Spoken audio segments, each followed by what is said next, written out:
Today's date is Wednesday, January 31st, 1996. The survivor is Margaret Wieser. The interviewer, Sally Schwartz. City, state, Laguna Hills, California. Country, United States of America. Language of the interview is English.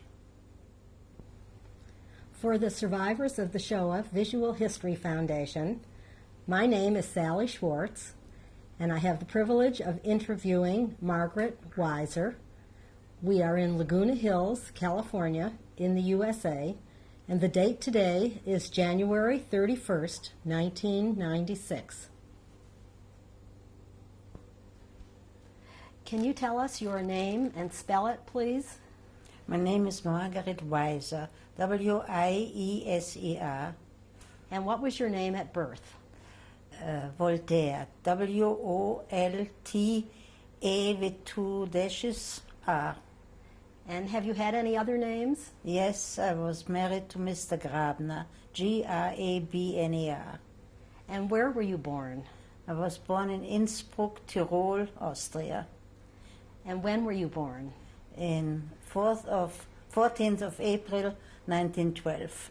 And how old are you today? 83. And can you tell us the names of your parents and your siblings? My father's name was Paul Voltaire. My mother's name was Claire Braunschweig.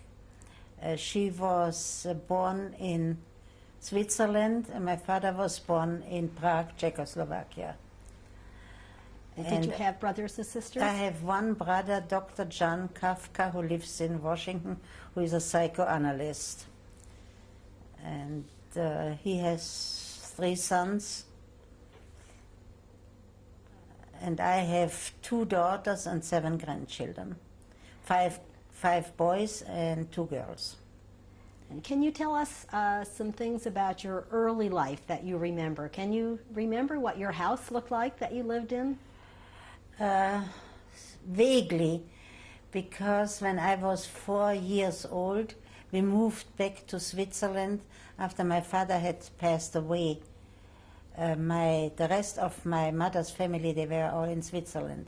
So we moved back and spent the years of the First World War in Switzerland.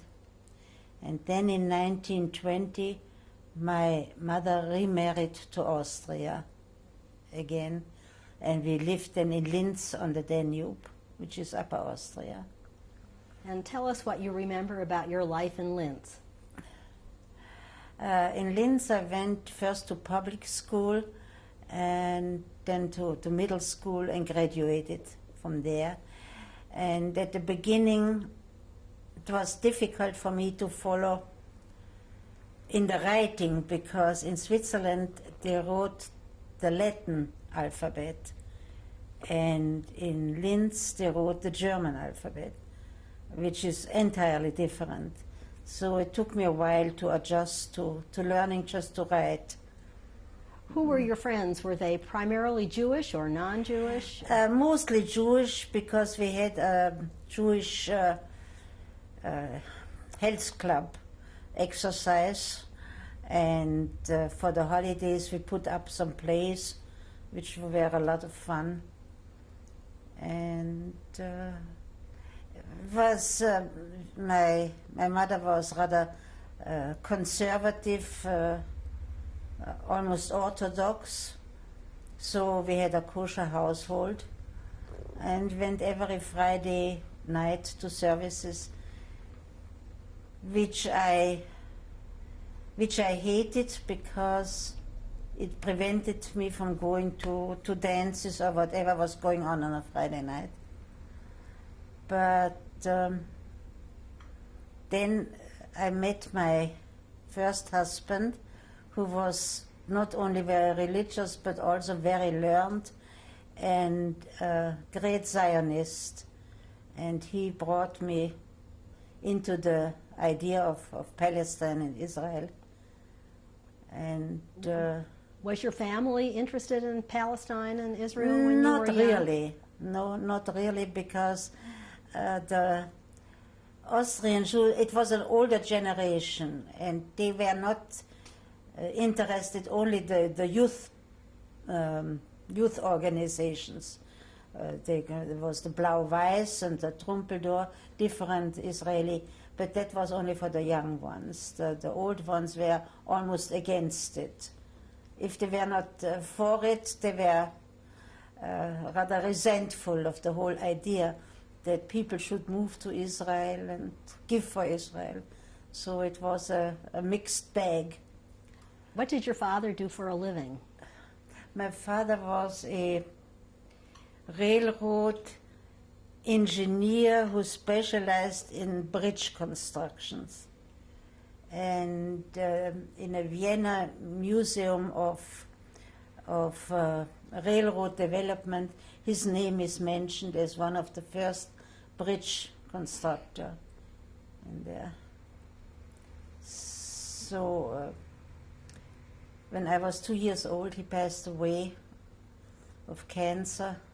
What did your Despite the fact that he never smoked in his life. And then my mother and my grandmother and we moved back to Switzerland, to Zurich, where I spent the first years of my schooling. How old were you when you moved back to Austria? Four. And I was there till I was 10. Then mother remarried and we moved then to Austria again, which just came out of the war. And of course the contrast between Switzerland, who never was in a war, and Austria was tremendous. From food to all the other luxuries, if you want to call them. Tell us about those. In Switzerland you could buy whatever you could afford to buy. And in Austria you had to have ration cards. And you paid with special money, which became collector's items. They were called Hilfsgeld. And each little town tried to outdo the other one in printing very pretty money. So you had a nice album of all these little towns with their money, which were redeemed in these little towns for whatever it was. And then my second father, who was very generous and very kind to me, we had a factory of marmalade and liqueur. And so the things that we bought and brewed or whatever it was, we went with that to the farmers in the surrounding hills of Linz, and we traded it off for flour or whatever that was. And we had a little car, and there was a help seat, which was a trunk. And when we went up into the mountains, I was in there. When we came back, we had the flour or whatever we had exchanged for that, which helped us somehow to overcome the rationing. And so it wasn't such a hardship after all. I mean, we always had to eat. We didn't have luxuries, but we always had to eat. Then in the meantime, my little brother, who I always, even before he was born, called Hansel, because I was Gretel, was then born when I was, when I was 9 years old about. So we always were Hansel and Gretel, till we came to America. And my old friends from Austria still call me Gretel, my intimate friends. How did you celebrate the holidays, Passover? We had a very nice conservative temple. So conservative that the women were sitting upstairs and the men downstairs. And the only part of fun was the intermissions. There we could all meet outside in a very nice garden, which later on was destroyed by Hitler. And now they have a little bait house. And on holidays there still are some services there. Some people moved there who were liberated from Czechoslovakia, from Poland, and they settled in Linz, and so they have some kind of a little community. And the wife of the housekeeper of the temple, she's still alive and around there. And on my wedding picture, she's there. And whoever comes to Linz goes to see her. And Linz also had one of the very few cemeteries which were not destroyed by the Nazis, because many of the cemeteries were made into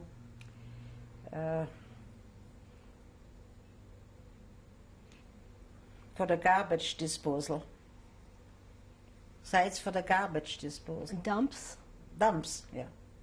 Because usually the Jewish cemetery was adjoining the Catholic one. Austria, that part of Austria was Catholic. And that was a very big cemetery. Then there was the small one for the Jews, which is in fairly good condition. And my father was buried in Innsbruck, and that one has been a dump place. And only the graves on the outside of the wall were still standing. All the others were covered with garbage. And a very strange coincidence was that where the gravesite of my father was a beautiful tree. And when I went back I wanted my father's name put on the tree. They said they cannot do that because the nails of whatever is would ruin the tree. So anyway, in the meantime, they made a memorial out of bronze and put all the names on it who were in this particular lot. So my father is on that lot. And when I went there about 10 years ago, I went to see the cemetery and I took a picture of that. Tell me more about what you did when you were young children. Did you celebrate Hanukkah at that time? Yeah, we had a Hanukkah party with a play or whatever it was, and the rehearsals. Some fun was involved in the rehearsals, and Purim. One time we played Sleeping Beauty, and that's when I had met my husband, who was moved from Vienna to Linz, and he was very tall. He was the Prince Charming, and the two helpers on the stage had a feather broom, and to fan the cool air, they tickled him always on his nose. So the whole Sleeping Beauty was a comedy, because it just couldn't help laughing all the time, with this. So then when he came to Linz, he was a business manager of a shoe store, and that store in Linz was not doing well. So he was a top salesman. So they sent him there to lift the morale and the business, which he really did. And then, of course, when Hitler came, he had made this shop one of the top ones. So then, and also the 10 employees he had, they really were very good and very well trained. So when Hitler came, they wouldn't let him into the store anymore. He couldn't even pick up his last paycheck. They just forbade him to go in there. So I went there and they gave me that last check. When did you first hear about Hitler and the Nazi Party? The Nazi Party, we knew already years before, but we couldn't believe that something like that would happen in Austria. Later on, then when the Nazis were officially recognized, I heard that our housemaid had taken our 3-4-year-old daughters to secret meetings of the Nazi Party. On Sundays, every other Sunday, she was on duty, and she took our little girl to the Nazi meetings. How did you find out? one day the little girl told us, and also the maid told us. She was, then when they were on top, they were not ashamed to tell us these things. It was just a lucky break that nothing ever happened and that she didn't say anything. And then also when the Nazis came in, they interviewed all the employees of the different people, and some of them took advantage, and they said that was Rassenschande. That was when the boss or whoever it was had approached them sexually. You know, that they, so they squeezed out from many people whatever they had. We won't say anything if you give us this or that. We heard of such cases. And then right 2 or 3 days after Hitler came in, we heard already from the first suicides that wealthy people committed because they were not sure what would happen to them. Could people still leave Austria at that time? At that time you still could leave, but most of them were interned at the Gestapo, at the secret police, for no apparent reason, even if they say that it was Rassenschande, that the boss or something. But our maid, despite the fact that she was a Nazi, didn't betray or didn't say anything to this effect. So my husband wasn't in any of the, at that time, not in any of the concentration camps. That wasn't a concentration camp, that was the secret police, the local secret police. Did you discuss leaving? Yeah, no, the thing was that my mother was living or stayed with her sister in Alsace-Lorraine, in Strasbourg. And at that time when Hitler came in, she was in Strasbourg. So the night when Hitler marched in, Strasbourg had a secret sender. Nobody was allowed to listen to Strasbourg. That was like free America or whatever that was.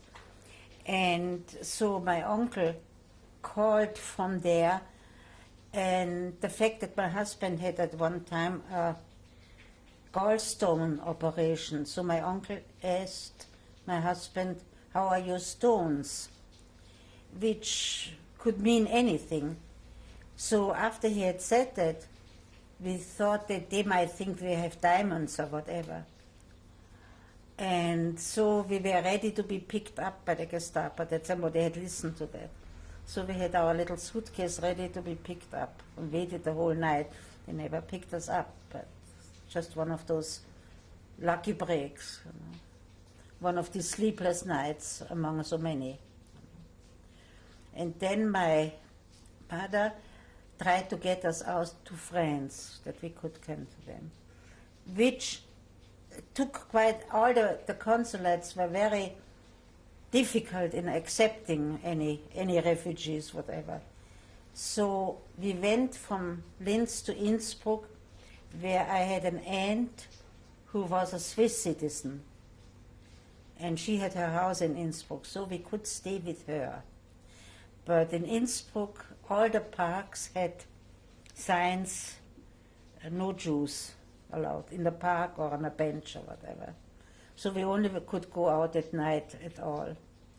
And we're waiting there till we got the visa to go to France, to my mother's family in Strasbourg. What were your friends doing? Were they all trying to get out, or were whoever could. You see, the thing, what so many did, unfortunately, the older generation, all these people that were employed by the government didn't want to leave because they had a pension coming. Or they hoped they would get a pension. So they didn't dare. So that my generation quit wherever, and quite a few went to England as homemakers, as cooks or waiters or bartenders or whatever. So that somehow some of my personal friends survived by being house employees, because that's the only thing that English government allowed them to come in. If the boss or whoever took them could prove that they needed somebody for the house. So, and some went to Holland, but in Holland, then later the Nazis came to Holland and they rounded them up. But I have a girlfriend who is supposed to come next month to visit me. She is one who lived underground in Holland. Her later husband, who was a Gentile, hid her underground. And so for a year, she ate nothing but tulip bulbs. They couldn't get out to eat anything. But she survived. The others were deported, and she survived. So and when were you able to go to France? Then we left Linz on the 1st of May. Hitler came in on the 10th of March. And on the 1st of August, we could leave Austria to go to France. What changes did you see in Austria during those 2 months you were Yeah, there? the stores were all taken over by the stores and the apartments. The apartment where we had lived, somebody wanted it. It was a very nice new apartment built on top on the 4th or 5th floor, whatever it was. And somebody, one of the big shots, moved right in. So, but at least we could escape without being harassed. We could even take our things along. I mean, the necessities, linen and mattresses and stuff like that. And Could you take money with you at that point? no money you couldn't take with us. No, but at least the daily necessities, and my relatives in France could afford to care for us. But when we came to France, then the war broke out. And the Germans went over the Maginot Line, so they told us to go right into the interior, not to stay at the border, at the French-German border.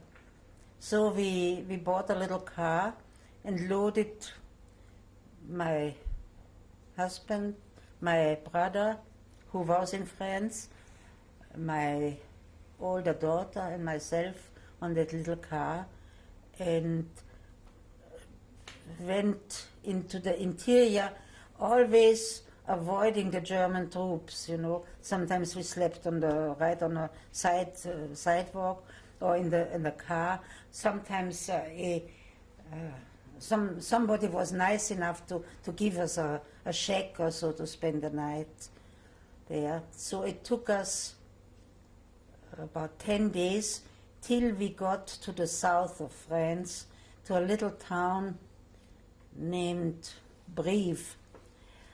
And there, How do you spell that? Brive, and it's in the Corrèze. It is not too far from Toulouse, in that region. And a cousin of mine, who was a French officer, had already taken an apartment that when his wife, who lived in Mulhouse, which was also Alsace-Lorraine, if she had to leave that part, that she could be there. And so she and her parents and we were in that little town. And they had a beautiful Doberman dog. And one day that dog started to be awfully restless, and we just didn't know what was going to happen. His boss, that cousin of mine, had escaped from German prison. And the dog sensed that in the air. And so when he came, then that was then the answer. But he only stayed there for 3 days. Then he went to England with free France, with the goal. So that was one of these interesting interludes. And we stayed in 3 years in France. And because of the fact that we had our furniture brought out from Austria, we furnished that little house and rented it out to the refugees that came from the northern part of France, the Jewish refugees that wanted to go to the south. And so that's how we made a living by renting out our place. We had so every night 12, 14 people coming through, You weren't able to work while you were no, there? No. That was the only thing how we could make some. And then there, we had to report every month to the foreign police that we were still there, lived in that house. And they came to check on us and what we were doing and so on. Did the neighbors know you were Jewish? Yeah. But we never knew how your neighbors, who and how your neighbors were. Then one day is when we heard that the Germans were invading the rest of France. Then that was in summer, then we started to burn our books, because my husband had some communist books, and so we started to burn them. So we were not sure if it wasn't suspicious to our neighbors that in summer smoke was coming out. There we packed again our suitcases to be ready to be shipped, whatever. Did they ever complain? No, your neighbors? No, they didn't. No. There were, wherever we were, there were some good and some bad ones, So it was always a matter of luck, whom you escaped and who you could trust, and so then we stayed there till we heard then that they were really occupying the rest of France. But by that time, my mother and my brother had gone to America already. They came in 1938 because the man that gave them an affidavit, who didn't know them, it was a distant relative from that uncle in Strasbourg, who gave my mother and my brother and they could get out because she was on a Swiss quota, which was very low. No Swiss wanted to come to America. So she got out early enough. And as soon as my mother got out, who was always very efficient and very tough, tried to get us out. But it took her 2 years till we finally got an affidavit. And that had, of course, to do, there were 2 consulates in France, 2 American, one in Marseille and one in Lyon. So we were close from Lyon, so we were called to Lyon. And the fact that my husband and I, we both looked rather Aryan, not Jewish, they thought we were 5th columnists. So they gave a negative report about us. So they denied us the visa. So Mother had to start from scratch again to get to the one in Marseille. And there we were accepted. So then we got all our papers to go through Spain and Portugal to America. And our things were all shipped to Lisbon. And so all our suitcases, all our stuff was in Lisbon, and we were still in Brief. But it was beginning of December, and then Pearl Harbor happened. So all the frontiers were closed. But we had to leave Brief because the Germans said if we don't leave by the 31st of December, they will deport us back to Germany. So we with a whole group of people from America, we went to the Spanish frontier, to a little town, Pau, P-A-U. That's a border town between Spain and France. And there we were waiting. Let us stop at the end of this tape, and we will start where we are finishing. This is the end of tape 1. Yeah. I just want to say this is the beginning of tape number 2. Yeah. Okay. And now, please. So there we us. were sitting with 128 people, all waiting to get to the Portuguese port where the ship was supposed to pick us up. But we couldn't, all the frontiers were closed. So my husband said we don't want to sit in Pau because we didn't know for how long that whole business was going to be. And so he said, let me try, maybe we can go from Marseille, maybe we catch a boat there. So he took a train, and the train, after his train, was blown up on the way to Marseille. But then he called us the next day and he said, take Susan, that was my little girl. How old was Susan then? Susan was 6. And come to Marseille, we will get a boat here somehow. So I took Susan and we went to Marseille, and there was a boat, a French boat, that took us to Oran and to Casablanca, but to a French concentration camp. And but they only told us there it was a concentration camp. But anywhere, French one was better than being sent back to a German one. What was it like in that concentration camp? It was a summer playhouse where they had, like they have here in thing where they have summer theater, and there was an old barn with straw all over, and the fact that I was in my 7th month pregnant gave us the room where you change. It was a so-called room, and I had a cot, also with straw on it. And Susan was laying in a little basket. So, and both of us, that was, I think, the worst part of all, we both caught lice in that. So that was just terrible. Both of us had kinky hair, and so in that straw and all that dirt. And then we had to line up every morning. There was only one latrine for the 128 of us people.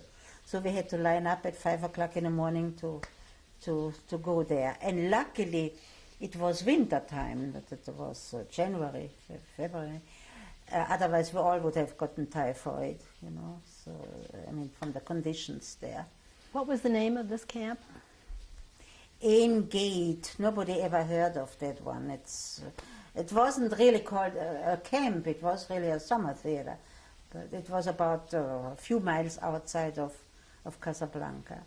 And I got the permission to go to Casablanca to see the doctor. I had a permit to go into town.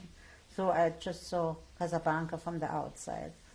And so we never knew how long we would be there, because the ship that we were supposed to go on never came. So then one day the news traveled that a Portuguese ship will pick us up the next day or whatever it was. So of course big excitement. And not everybody had a visa for America. Some of them had a visa with stopover in Cuba. So then finally that ship came. That was a boat for 450 people, but in the meantime we were 900. They came from different things.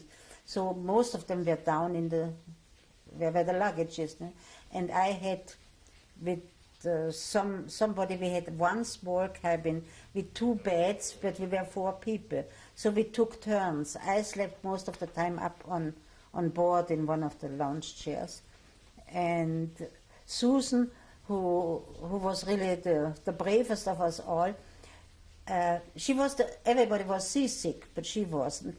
So the waiters, they always came and brought her things to eat. So one day we said, where's Susan? So no Susan there. So, we were so seasick that nothing, you care for nothing. So finally I got myself up and asked them, the waiters, did you see a little blonde girl there? She said, oh yeah, she's eating pineapple there in one of the lounge chairs. So we knew she was safe there. So in the meantime, my mother never knew where we were, because there was no communication. She only knew that we had left France, but not that we were in Casablanca or if we were on a boat or anything. And one day before the ship came to Cuba, the Hayas, which was a Jewish organization, told her that we are on this ship. So then, of course, at that time she was in Chicago, so she came to the ship, and our little Susan was the first one off the boat, of course. So then they had there that first time she had seen that automat buffet. So my mother, we really were starved, because in France we didn't have much to eat. So mother told her she should pick out. So she picked one of each, And then after the third thing, she was already stuffed. So that's the way we came. Then in the meantime, our boat had to land in Jamaica, because there was the rumor, which I still don't know if it was true, there was a spy on our boat. So everybody had to get off the boat. And again, concentration camp, but that was an English one. So, but due to I was pregnant, they let me stay on a boat. But they said that this camp was good because the first time that they could take showers and have soap and stuff again. So I was sorry that I didn't go on land, but anyway, it was one of those things. How long did they stay there? 3 days, so 3 nights, you know. Everything was taken off the boat. And so I still don't know if there was a spy or not. How long were you in Casablanca? There were 2 months, 2.5 months about. So Yeah. where did the boat land? It landed first in Puerto Rico, and then the second time in Cuba, where they let these 450 people that were too many on our boat, because the boat was not allowed to come to America, so overloaded. So all the people that had only a visa for Cuba got off the boat, and then when we came to America, we really were only 450 on the boat, which was all right. And then in Cuba, there was such a heat wave. And when we came up from Cuba in New York, there was the worst blizzard I had ever seen. So, you know, these contrasts all the time. So finally we landed in New York. And there I stayed in only 3 days, then we went to Chicago. And then a month later, Leah was born in Chicago.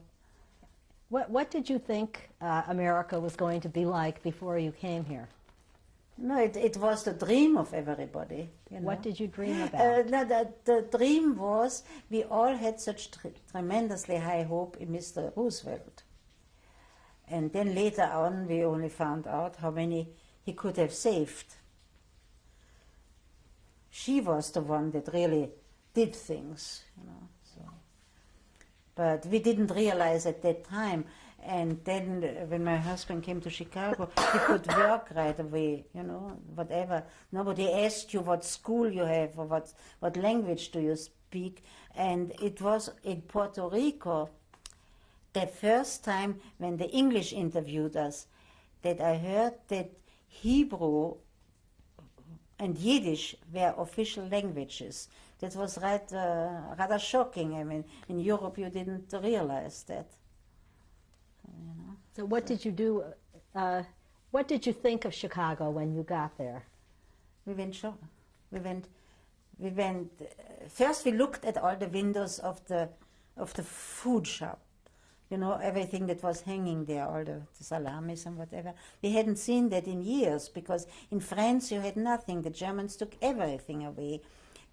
For instance, we got a little ration card that we could, certain hours of the day, pick up some milk. But that milk the cream had been taken off, just the blue water was there, you know.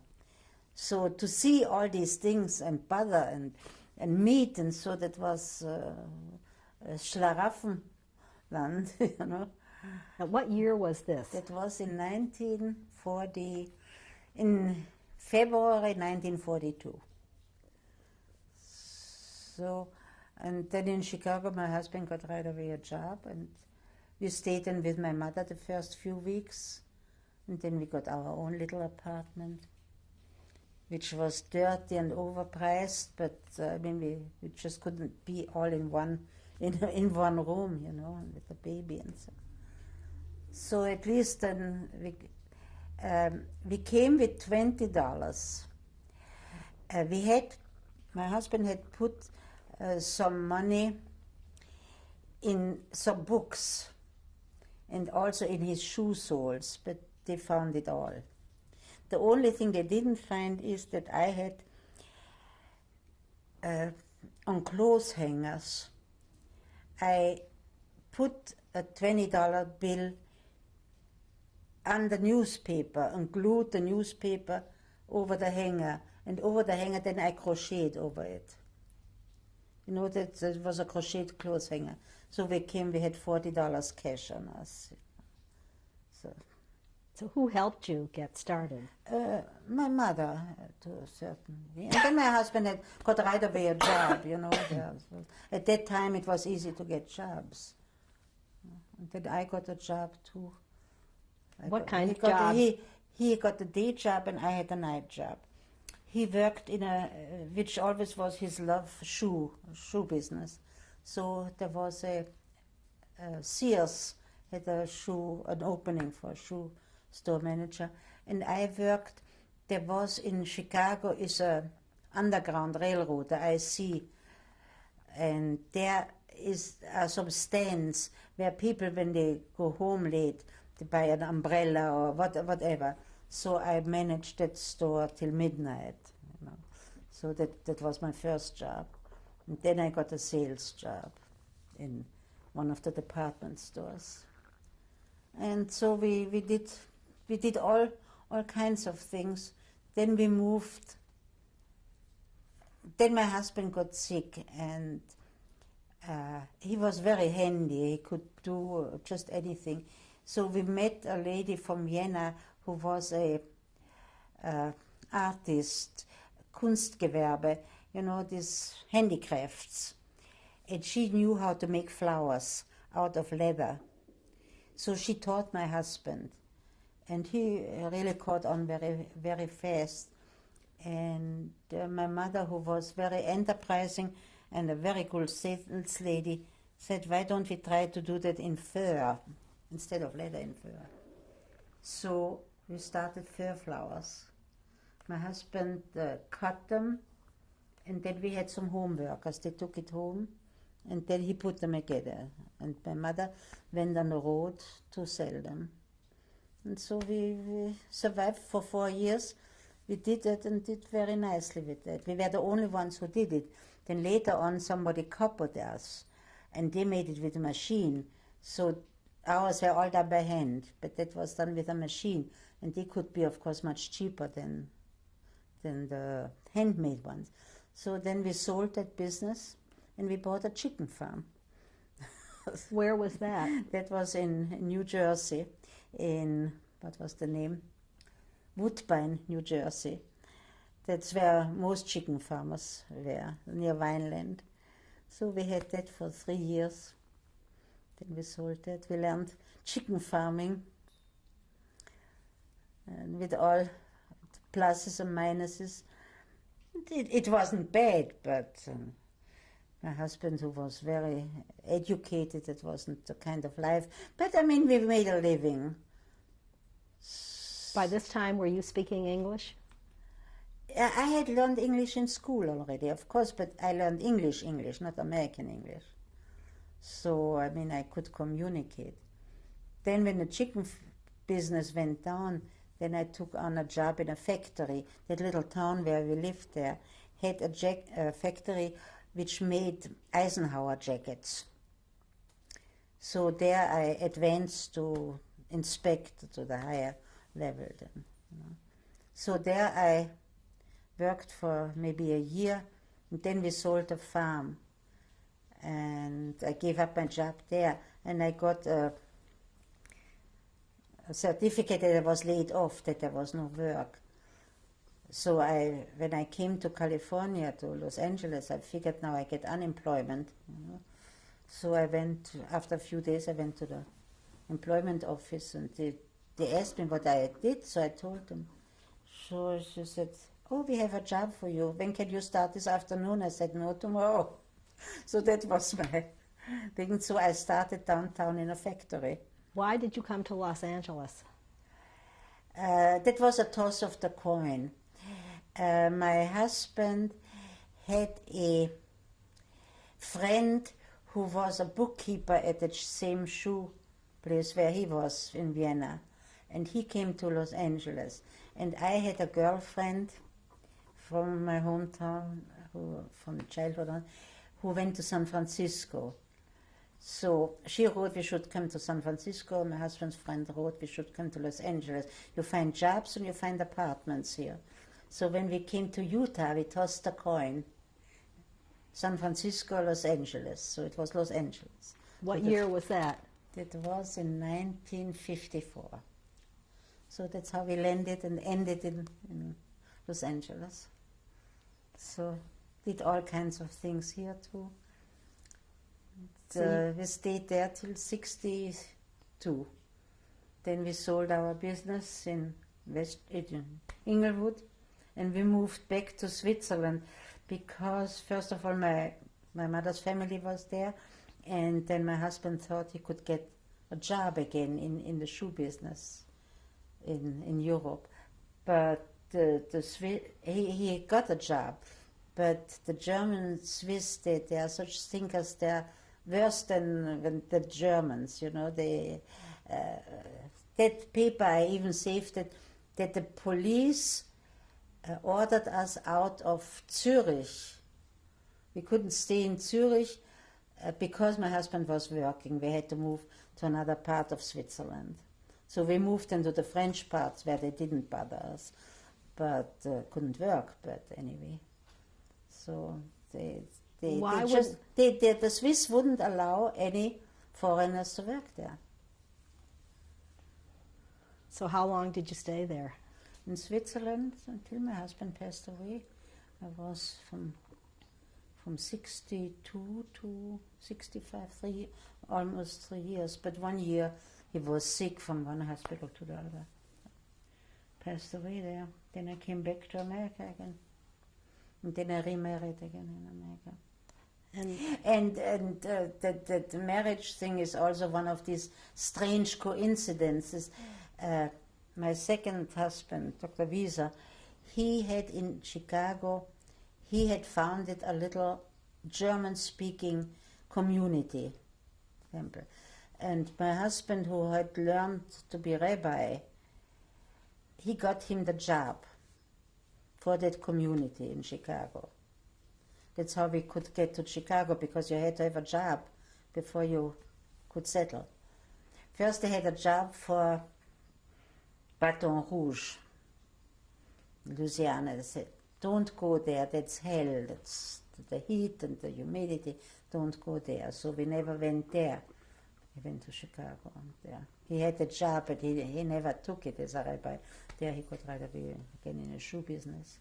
But so this is how you met your second husband? Yeah. So then, after, my mother was very friendly, second husband, and his daughter, my second, and my brother were at the same college in Chicago, so they were friends. And then when I moved to Switzerland, when I came back again, after my husband has passed away, my mother wrote to me, I just read in the Aufbau, you know, that's the paper Reconstruction, that Mrs. Wieser has died, make a condolence visit. So I called and he said, yes, he's living with his daughter in the valley. I should come and visit them. So I went to visit them. And we cried on each other's shoulders. So that's how the second marriage came about. And then how long were you married to him? 8 years. Very good years. All right, and tell us now how many children that you have? I have 2 daughters and 7 grandchildren. And one daughter lives here in Leisure, not in Leisure World, in Santa Margherita. And my older daughter is a jewelry designer in Los Angeles. So they come out quite often, which makes me happy. And they try to be helpful, as I am somewhat handicapped since I fell a couple of years ago, a couple of times, always on the same knee, which hurt me, and which they want to operate, which I don't want to have done. And so I'm living my life out here in Leisure World, which is all right. I mean, it's definitely better than being in Los Angeles. And so Maybe I like it here. We can stop and show your pictures now. Okay, fine.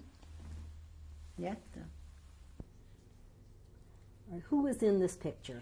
This is my father, Paul, and my mother, Claire Voltaire. And where was this taken? That was taken in Innsbruck. And what year was that taken? Probably 1913, because I'm born in 12, so that must have been 1912, I would say, 1912. In what country was that? In Austria. Thank you. And who is this picture of? This is my grandmother, my mother, and I. What are their names? 1912, also in Innsbruck.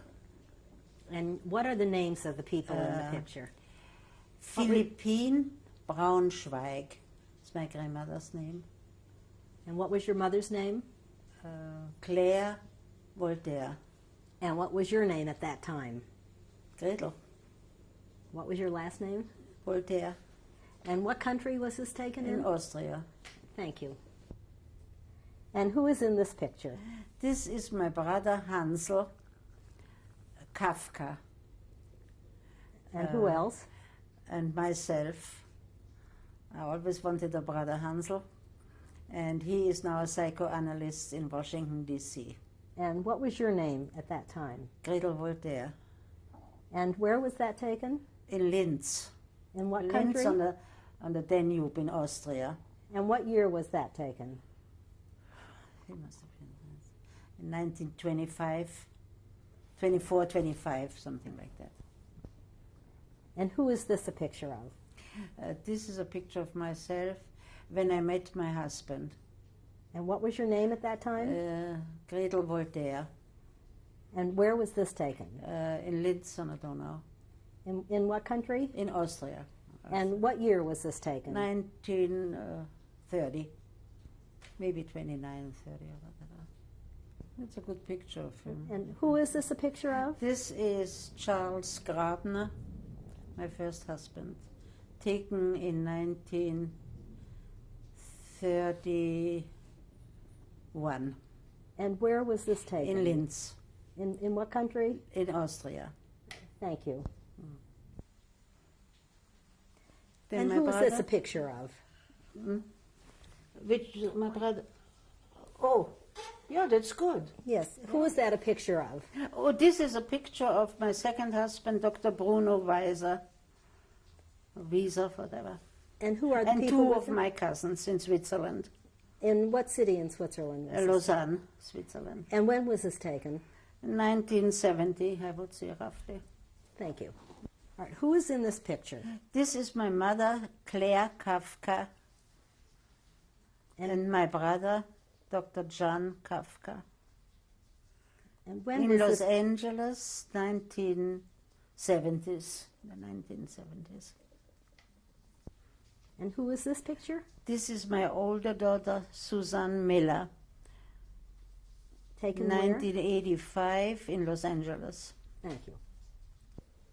And who is this a picture of? Now, this is my younger daughter, Leah Gary, with her 4 children, Bart, Brandy, Mark, and Matt, And when was this taken? in 1989 And where was it taken? in Los Angeles. And what is their last name? Gary. Thank you. And this one? This is Kara Miller, my granddaughter, in 89 in Los 1989. Angeles. 1989, Los Angeles. And who is this? This is my oldest grandson, Bradley Miller, Taken in what year? in 1990. And where was it He taken? in Tampa, Florida. Thank you. And who is this? This is my grandson's wedding picture to Rosa in 1995 in the Valley. What is his name? Craig Miller and Rosa And where was it taken? in Westlake Village in the Valley, Los Angeles. Thank you. Mhm.